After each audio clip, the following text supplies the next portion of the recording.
The other thing I wanted to ask you about, because when I saw that you were actually the chair of the NGA, I know that every chair gets to have their initiative. Right. Right? And so I was looking at the long list of initiatives, and yours was a little different than many. I mean, Right. it was well defined. It had to do with how you basically open up opportunities for work for disabled individuals. Yeah. But it had a more personal undertext to it. If you know, it was unusual Right. compared to others.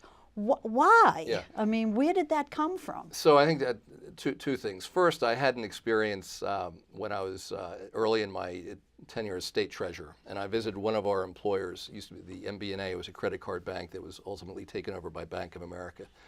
And they were a good employer of people with disabilities. And I went to visit one of their locations in Delaware, and they had a unit that made promotional materials.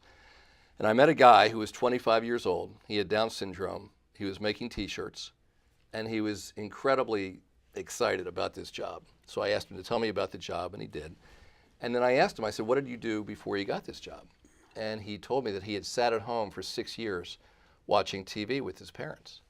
And I thought, oh my gosh, think about the profound improvement in his life, because he had a reason to wake up every day and get dressed and to go to work, to earn a paycheck, to be part of a team, to be part of something that was bigger than himself.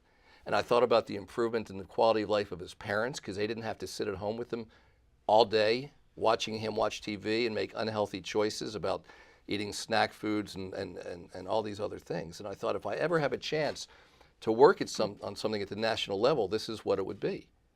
And then it turns out, once I was elected governor, I tended to have the same sets of conversations every day. Half of the conversations would be with employers who told me that they had jobs to fill, but they couldn't find people to fill them. And then the other half of set of conversations were with people who said, I just want to work and nobody will give me a shot. Some of those were people who had been incarcerated. Yeah. Some were returning veterans.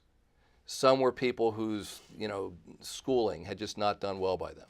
And some were people with disabilities. And so I found myself as governor, really trying to be a broker, bringing these parties together. And I just felt really strongly, when you focus on the ability rather than the disability, it's amazing what we can accomplish together.